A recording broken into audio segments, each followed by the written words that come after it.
Military Domination. VOC mengkolonialisasi Indonesia diawali dengan perdagangan, lalu membawa militer sebagai backup pengamanan. East India, penjajah Inggris ke India adalah misi awalnya juga perdagangan, kemudian diikuti dengan military occupation atau penaklukan secara militer. Jadi hampir tidak mungkin membangun ekonomi tanpa di backup keamanan dan pertahanan. Di zaman modern misalnya, Irak, Libya, Korea Utara, Iran membangun pertahanan militer yang sangat kuat sehingga sulit negara ini ditaklukkan oleh Amerika. Sekali lagi, mengapa mereka ditaklukkan? Kita akan bicara lebih detail ya. Irak, Libya faktanya rata dengan tanah sekarang. Iran sebentar lagi ditarget. Korea Utara sudah mulai main mata. Kita lihat Timur Tengah. Qatar baru-baru ini ada main dengan Rusia. Langsung ditampar Amerika sehingga terpaksa tersungut-sungut membeli produk Amerika yaitu jet fighternya senilai 100 billion dolar. Turki kemarin juga ditampar dengan Amerika dengan kudeta. Untung dibocorin oleh Rusia dan Rusia bisa menyelamatkan Erdogan. Rusia sekarang menjadi pelindung Turki. Syria beberapa saat yang lalu dihujani 100 peluru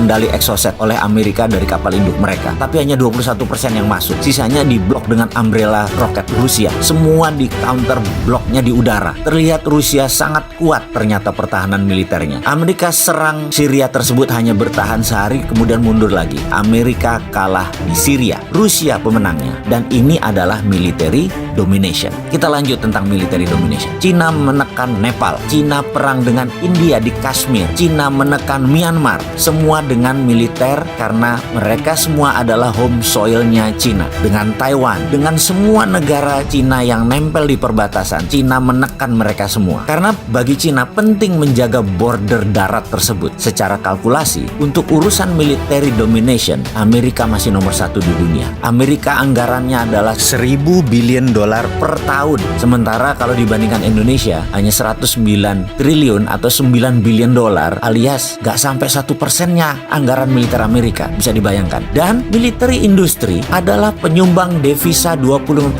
negara Amerika. Jadi perang itu penting bagi Amerika karena menghasilkan devisa negara. Sekarang kita lanjutkan tentang domination. Yang kedua adalah tentang trade domination. Di sini tanpa diragukan lagi, Cina adalah pemenangnya. Selama 70 tahun Amerika adalah pemenang atau pengendali trade domination dunia. Tapi sejak 10 tahun terakhir Amerika sudah disusul oleh Cina. Maka Cina sekarang menguasai trade domination. Produsen barang sudah buatan Cina semua. Hampir 70% consumer goods adalah buatan Cina. Hanya food yang Cina belum bisa mengalahkan Amerika. Karena negara Cina sendiri masih terlalu banyak mouth to feed-nya atau mulut yang harus dikasih makan. Coba bayangkan, Amerika saja kalah dalam trade domination-nya dengan Cina. Apalagi Indonesia. Kita tanya secara sederhana Kementerian Perdagangan. Punya trade policy nggak? Punya trade diplomasi strategi nggak? Ini susah kalau nggak ngerti. Ya seperti sekarang kejadiannya. Jadi raja impor. Maaf loh ya, ini realita. Dan kita harus bantu menyelesaikannya. Kemudian masih ada 3 lagi tentang world domination. Siapa pemenangnya? Apa saja itu 3 lagi yang world domination itu? Indonesia di posisi mana? Adakah peluang Indonesia untuk mendominasi? Tapi sebentar, yang beginian penting nggak sih? Ada yang banyak yang minat nggak? Kalau ada banyak minat, saksikan video berikutnya.